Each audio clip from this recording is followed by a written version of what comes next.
आज शहीद भगत सिंह का जन्मोत्सव भी है जी। और साथ साथ में हरियाणा के अंदर अब आप पहुंचे हैं और हरियाणा के अंदर विधानसभा चुनाव भी चल रहे हैं। जी, बिल्कुल। किस तरह से देख रहे हैं, क्या शहीदों को उतना सम्मान मिल पा रहा है जो मिलना चाहिए? दिल से एक बात बताऊं कि हाँ, ये मुद्दा तो काफ़ी पहले से चला आ रहा है। कई बार हम लोगों ने मुद्दा उठाया है कि हम लोगों ने कई बार मांग भी यही करी है। जैसे आप इंडिया गेट देख रहे हैं, आप मेरे पहले पोस्ट को पढ़ेंगे भी, सब जगह मीडिया में यही रहता है।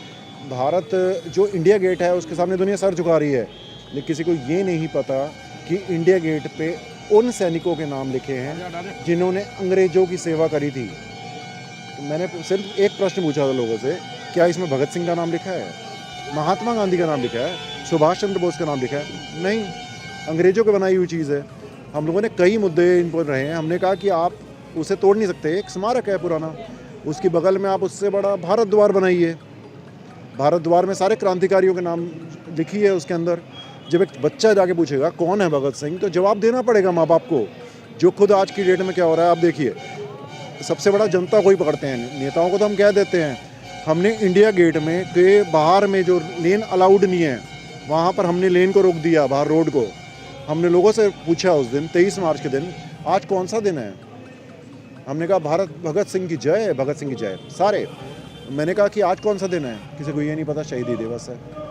शिक्षा, मेन मुद्दा यही है। देखिए, गवर्नमेंट का हम लोग दबाव डाल रहे हैं कि हम लोग कई चीज़ों को लाने वाले हैं। अभी हाल ही में हमारा ऑलमोस्ट कंप्लीट हो चुका है कि जो भारतीयों के लिए जितने क्रांतिकारी रहे हैं आपके हर तरफ के, गरम दल भी है, नरम दल भी है, चाहे भगत सिंह जी भी हों, सुभाष चंद्र भी हों, आपके महात्मा गांधी भी हों, हम लोगों के एक एकड़ में जैसे आपका राजघाट बना है, उतना बड़ा जैसे अपने महावीर जी की सोच थी, आपकी महर्षि दयानंद जी जो थे उनकी सोच थी, एक बहुत बड़ा एकड़ में इनका स्मारक बने जिसमें शहीदों के नाम लिखे हों, उनकी विचारधारा वहाँ पर हो, वहाँ पर उनके नाम का द्वार बने, जिसके नीचे से एक बच्चा जाए तो उसका सर हरदम गर्व से झुके कि वह इस देश में पैदा हुआ है। जो आप कह रहे हैं ये चीज़ें तो जो है, अभी अगर बात करेंगे हम तो रिसेंटली में जो भारत सरकार के जो प्रधानमंत्री हैं मोदी जी, उन्होंने जो अभी संसद भवन जो नया बनाया है उसमें सभी जो है खंभों के ऊपर जो है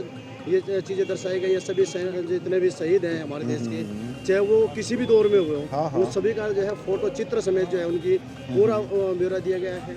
देखिए, पता क्या होता है कि अच्छा काम करा है, मैं गलत नहीं कहता इसको, लेकिन बच्चे को फ़ोटो दिखा के आप क्या करोगे?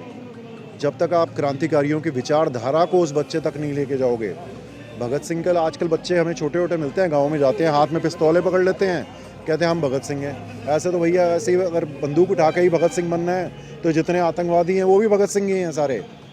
तो हमें यही तो सिखाना है ना कि भगत सिंह क्या सोचती है। वो बंदूक नहीं उठाना चाहते थे, मजबूरी में अंग्रेज़ों को सिखाने के लिए उठाया गया था वो चीज़ें कि विचारधारा कैसे पहुँचेगी।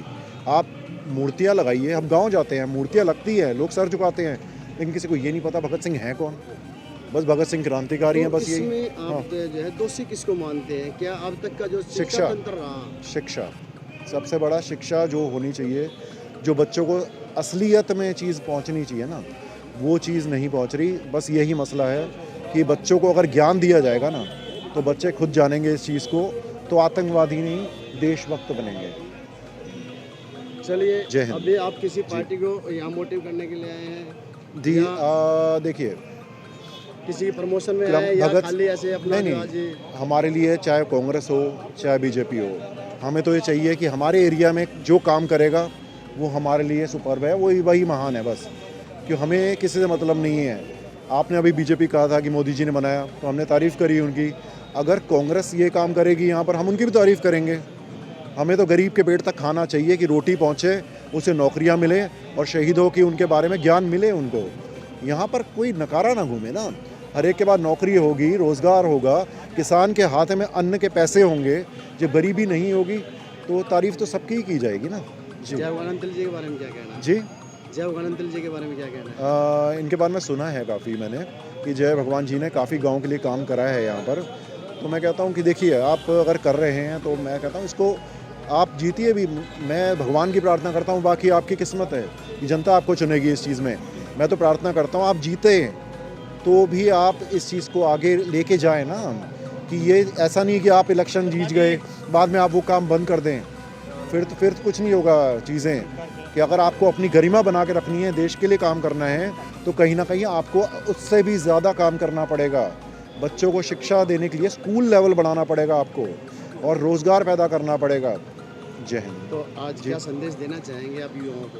युवाओं को सिर्फ एक ही संदेश देना चाहता हूँ। देखिए, भगत सिंह की एक सोच थी, जब तक आप अपने ज्ञान को बढ़ाएं, आतंकवादी बनने से कुछ नहीं होता है, हाथ में बंदूक पकड़ने से कोई देशभक्त नहीं बनता। अपने ज्ञान को बढ़ाइए, स्कूल में हाई लेवल तक पढ़ाई कीजिए, इतने बड़े बड़े साइंटिस्ट बनिए, तो ऑटोमेटिकली वो उस केस में आप देश के लिए ही कुछ कर पाएंगे। जी, मैसेज हमारा यही है, इनकलाब जिंदाबाद।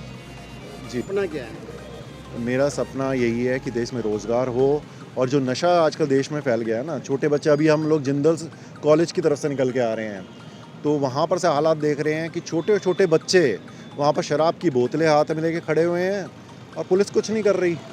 आप युवाओं को यही सब शिक्षा दे रहे हैं कि घर से निकलते हैं, माँ बाप सोचते हैं कि जाके पढ़ रहे होंगे स्कूलों में, कॉलेजों में, लेकिन हालात ये है कि हाथ में सिगरेट, शराब और बेशर्मी।